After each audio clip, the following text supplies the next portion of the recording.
I hope this is alright. I'm going to do a short story. It's called Somewhere in the Margins. Been some time since Harry had thought about it. But on that day, head full of grey thoughts, he wondered where he'd lost happiness. She was, after all, a smiling ball of pleasure. You would think it difficult to misplace, but misplace he had.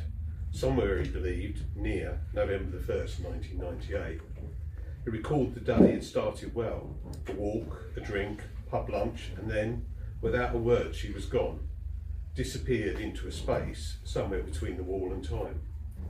And it had stayed that way until today, when he found the map tucked in a locked drawer.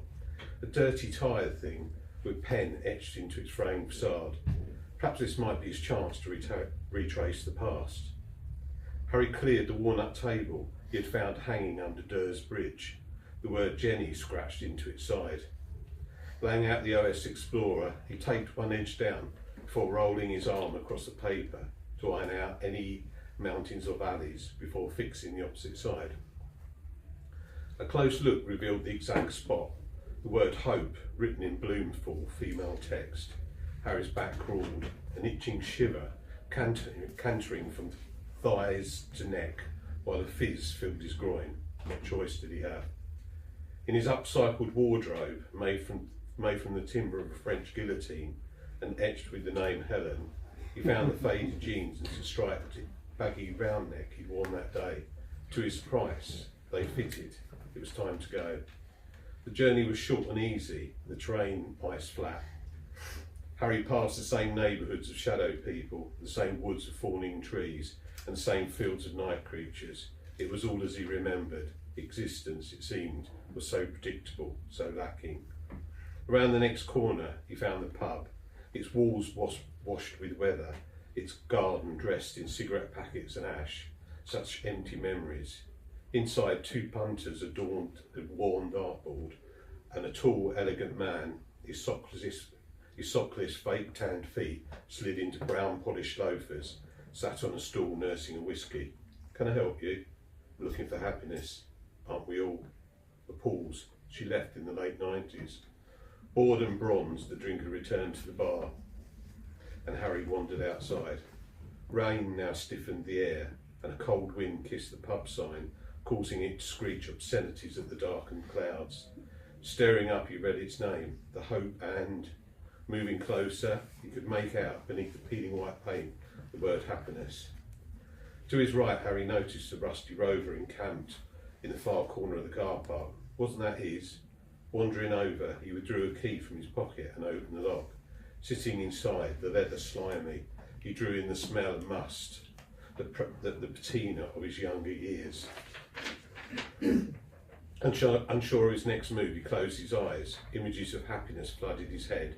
She was blonde, no brunette, maybe a redhead, tall, short, all one reliable facsimiles beside one, a plump, loving smile. Then he spotted the pair of large lacy knickers in the passenger seat. His greedy hands reached out and grabbed them. Their silky sheen and faded perfume sparked an agitated memory. Enough was enough. He should never have started this. Harry opened the door and went to stuff the panties into his pocket. There was something hard was sewn into the seams. He tore up the material, and a pink note twirled down onto the wet ground. Dear Harry, we had a lovely time, but you'll never find contentment if you keep chasing me. H. Snatching the rope he'd laid en route to ensure he could find his way back, he left the car, a gyrating anger filling his belly. The return was slow. Harry took his time. A gentle calm embedded itself with every pace, fond recollections massaging his confusion. First came Jenny. She'd lived near Durr's Bridge. She was quiet, pretty, prone to biting her nails to the knuckles, and always sad. They got engaged, but it didn't work out. She took her own life a few years later. Then there was Helen, waspish, French and sexy. She'd been run over by a truck the day before the wedding. Both were sad losses, but he'd survived, so perhaps he was stronger than he thought. Hours later he arrived home. It was dark and he was tired, but there was a lightness to his step. Then came a knock at the door. Could he be bothered to answer? The banging continued. It was insistent. Okay, come in, hold your horses. Unlocking the latch, Harry peeked through the open gap. An attractive woman met his stare, her face familiar. "Hi, my name's Joy. We met last week at the hiking club." "Ah, yes. I hope you don't mind. Your friend Happiness gave me your address, and I was wondering if you might like to go out for a drink."